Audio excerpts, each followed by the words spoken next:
hari icyo amafaranga atagura, ntaje teme inzara itema amara. All people are immortal. Hari icyo amafaranga atagura, hari icyo amafaranga atagura, hari icyo amafaranga atagura, ni umutima wawe. Ladies and gentlemen, meze mute tugeze muri cya kiganiro cyacu cyitwa ukuri nukuhe. Kuri uyu munsi rero ingingo y'umunsi iragira iti ese hari ibyo amafaranga atagura. Muri iyi minsi amafaranga asigaye agura ibintu byinshi. Hano rero sindi njyenyine, ndi kumwe na mugenzi wanjye, ndi kumwe nande? Uri kumwe na Alphonse Nizeyimana, urakoze cyane. Tini Alphonse Nizeyimana. Kuri uyu munsi rero tugiye kuganira ku kintu kivuga giti ese muri ino minsi hari ikintu amafaranga atagura. Ni ikihe kintu waba uzi amafaranga atagura muri ino minsi?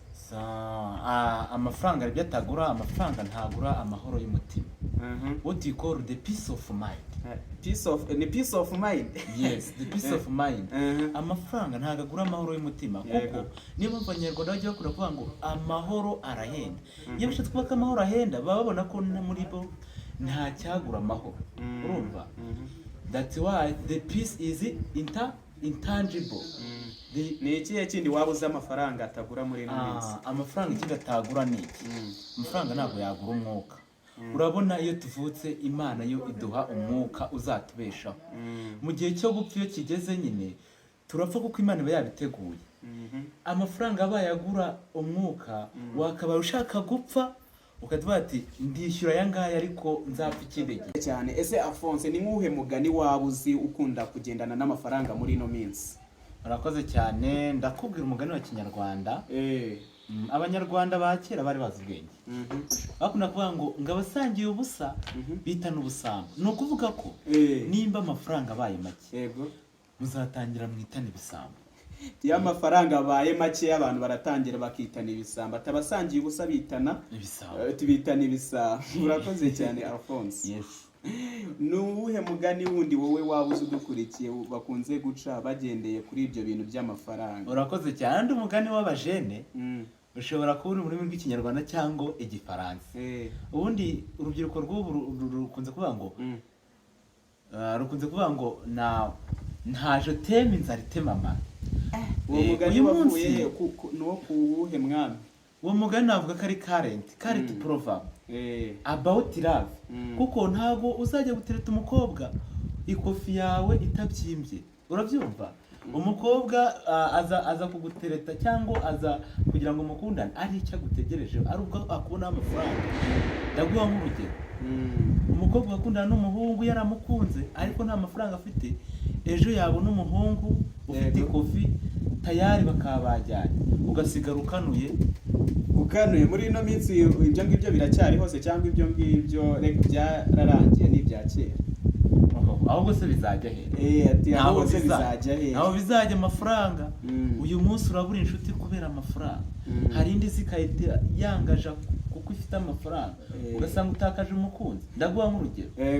Ubu abantu mwiganye ubatereta, muracyatereta?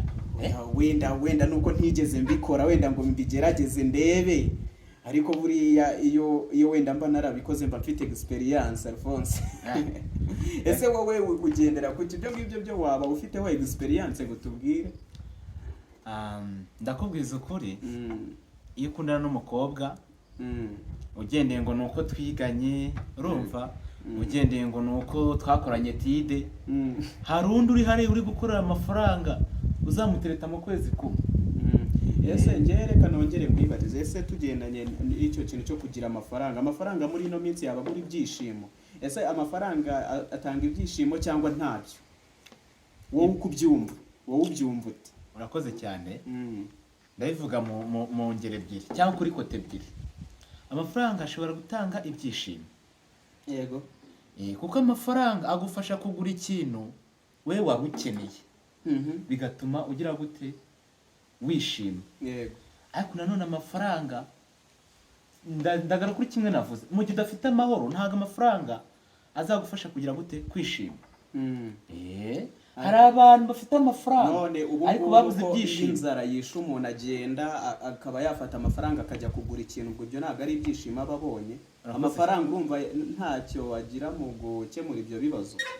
Take your Davis. Amafaranga yafasha mu byishimo by'akanya gato. kuba ushonje ugafata amafaranga ugafata icyo urya yego ukishima, ibyo ni iby'igihe gito, ariko hari n'ibyishimo dukeneye byo mu buzima bihoraho iteka. Ibyo ngibyo rero itabigenzemo neza ngo wihigemo amahoro, usanga byose bigucanze. Turakoze cyane Alphonse ati amafaranga n'ubundi ibyo byishimo arabitanga ariko ntabwo aba ari cyane. Bansome ku mazi agabyo. Kwa muganga buri umwe wese ibibazo biba bigiye biba bihari birumvikana, ariko kwa muganga naho bigira uruhare kugira ngo bagarure ubuzima bw'umuntu. Ati nubwo amafaranga atagura ubuzima cyangwa se urupfu Alphonse. Ya hari akantu nshaka kuvuga. Undi handimba ikunda kuvuga ngo hari icyo amafaranga atagura. Ese ntabwo wigeze ubaho umuhanzi ngo wituririmbireho gatoya? I'm not good at but nageragezaho gatoya. Hari icyo amafaranga atagura, hari icyo amafaranga atagura, hari icyo amafaranga atagura, ni umutima wawe. Urumva ko umutima uri connected n'amahoro. Amahoro tuyabona mu mutima. Urumva wabuze amahoro muri wowe n'umutima ntiwaba utuje. That's why uwo muhanzi yicaye mu bihangano bye akaba ati hari icyo amafaranga atagura, ni umutima we wagize gute akunda. Ubwo nakongera iki? Ubwo nta kindi wakongera. Ati no kuvuga ati hari ibyo amafaranga agura, hari n'ibyo atagenda agura Alphonse. Ati muri ibyo ngibyo ati harimo n'amahoro, ati ushobora no kugira amafaranga ntugire amahoro. Hari benshi bafite amafaranga ariko barara hanze. Ariko se ako kantu nanone tukagarutseho, byashoboka yuko waba ufite ayo mafaranga, ukaba ufite amafaranga pe numvika ukavuga turaye hanze ati wabuze amahoro. Ese ayo mafaranga waba arabuze n'umuntu waba uri aho hanze w'umukene, hari abakene hari n'abakire, sibyo? Uwo mukene amahoro yabura kubera kubura amafaranga, ni nayo umukire yabura kubera ayo mafaranga yabuze ugereranyije. Reka ahangaha icyo kibazo ngisubize kuno. Ikibazo ni cyiza cyane. Hari umukene, so ndabyita umukene, ni umuntu nyine ufite ubayeho mu bushobozi bukeya. Bura no kubura amahoro nitwe tubyitera. Hari umuntu uzi ko abayeho mu bushobozi bukeya akamenya uburyo yiyadabutamo, akamenya uburyo abibamo kuko ari bwo buzima abayemo, akabyakiramo ugasanga biranamunyuze. Ariko hari n'undi ukize ufite amafaranga akaba ahangayitse kubera ko ayabona eyida yahemutse, ayabona mu buryo butemewe, ari uko yaba ari gukora ibintu bitemewe n'amategeko, ugasanga nubwo afite amafaranga yarara mu nzu nziza nk'iyi yagize gute yiyubakiye, amahoro yarabuze. Ugasanga umuzamu amurusha kuryama neza. Kubera iki? Amahoro yarayabuze nuko afite iki? Amafaranga. Ese dusubiye kuri icyo kintu, hari indangagaciro waba uzi abantu baba bafite amafaranga baba bafite ariko abakene baba badafite? Ugasanga nk'umuntu ufite amafaranga ahita ahinduka. Ugasanga umuntu iyo afite amafaranga, hari ugira amafaranga ntibimugaragareho, ugasanga hari n'undi ufite amafaranga biragaragaye cyane ko hari n'uyagira ugasanga n'akaguru ntagakoza hasi rwose, ukabona yatangiye kugendera mu bicu cyane. Hari nk'indangagaciro cyangwa se ibintu biba biranga nk'abantu baba bafite amafaranga utajya ubona ku bantu batayafite. Urakoze cyane Davis. Abantu bafite amafaranga siko bose bafite values zimwe cyangwa indangagaciro zimwe. Hari abitwara nabi, hari n'abagira amafaranga ukabona koko Imana yabahaye iki? Umugisha. Amen. Ndaguha nk'urugero. Hari umuntu ufite amafaranga akaba ataca ku muntu ari mu modoka, cyangwa akaba ataca ku muntu uri ku muhanda uri musabiriza, akaba yamufasha. Hari n'ugira amafaranga atwara rava akifuza ko yagira gute yamunyura hejuru, ukira n'igiki kira n'icyoga, ugasanga abo barahari. Ariko hari n'abandi bavuga ati ibi nahawe ejo bundi nzabisiga. Aho tuvuga yuko amafaranga ntabwo uri urupfu, nimba Imana yateguye ko igihe cyawe cyageze already urapfa.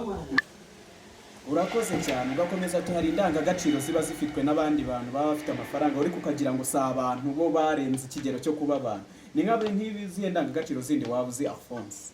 Urakoze cyane. Sinzi nimba ndaba nkizita indangagaciro.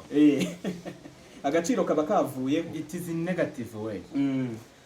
Nimba umuntu asika afite amafaranga ariko ntafashije umuntu udafite amafaranga nawe azamuke. ase Davis uzi ko ikintu kiryoha yego kuba ufite amafaranga na bagenzi bawe bafite amafaranga, icyo kintu kiraryoha, ikintu kiraryoha. none uzi ikindi kiryoha, kuba uzi yuko uriya muntu ari ahantu wamukuye. uravuga ati hari aho namukuye hari n'aho mugejeje. Warambwiye kuri izo ndangagaciro, usibye kuri kuvuga ati si n'indangagaciro, ati biba byahindutse. biba byahindutse, ni nk'imyitwarire itari myiza. ugasanga umuntu atwara imodoka arahembwa ariko ni umwirasi. ntiyagucaho mwariganye yenda segonderi agutware, ntiyagucaho atanyanduriza imodoka, yatanyanduriza imodoka, akirengagiza ko wigeze kuba umukarasimeti wiwe. ubuzima burahinduka. ntabwo ko umuntu yaragize ubuzima bwiza, ntabwo ari ngombwa ngo abangamire ubuzima bw'uwo butagenze neza. ugasanga umuntu mwiganye segonderi yagiriwe ubuntu akora muri minisiteri runaka, usibye ko nta n'umuminisitiri wagize indangagaciro. ntazo. akora muri kampani runaka, atwara imodoka atayikoza hasi, yagucaka kuvugiriza iki amahoni. birasi ibintu by'u Rwanda. ndibwira abantu bari kuri ekara, mumenye ko tuzagira gute, tuzava muri ubu buzima, kandi tuvayo tuzagenda uko twaje. ati iyo ufite ikintu uba ugomba no kugisangiza abandi kugira ngo urakoze cyane. ese ku kantu kagendanye y'imvura yaguye bwo biba byifashe biti? ugasanga imvura iraguye, akunyuzeho icyondo, reka sinakubwira, arakikujugunye. ugasanga umuntu muraziranye, ariko bamba bare kuba nabavuzeho, si bose ariko nanone ntibaburamo. umuntu muraziranye aguciye ngo imvura yaguye, ngo inkweto ifite icyondo, ntabwo yagushyira kuri moto ye ngo mugende. ntamenye yuko ibyo bihawe n'Imana, ntamenye yuko ejo nabwo wazamurengaho, ibihe biha ibindi. iyo ni indirimbo y'umuhanzi runaka nashaka kutavuga aka kanya. ibihe biha ibindi.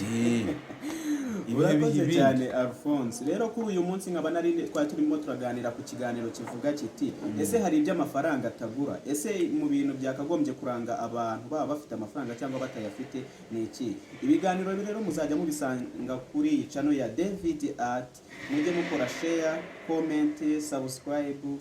ndabashimiye, mukomeze kugubwa neza. ni ukuri bakore share, subscribe, like, ubundi dure muri comment.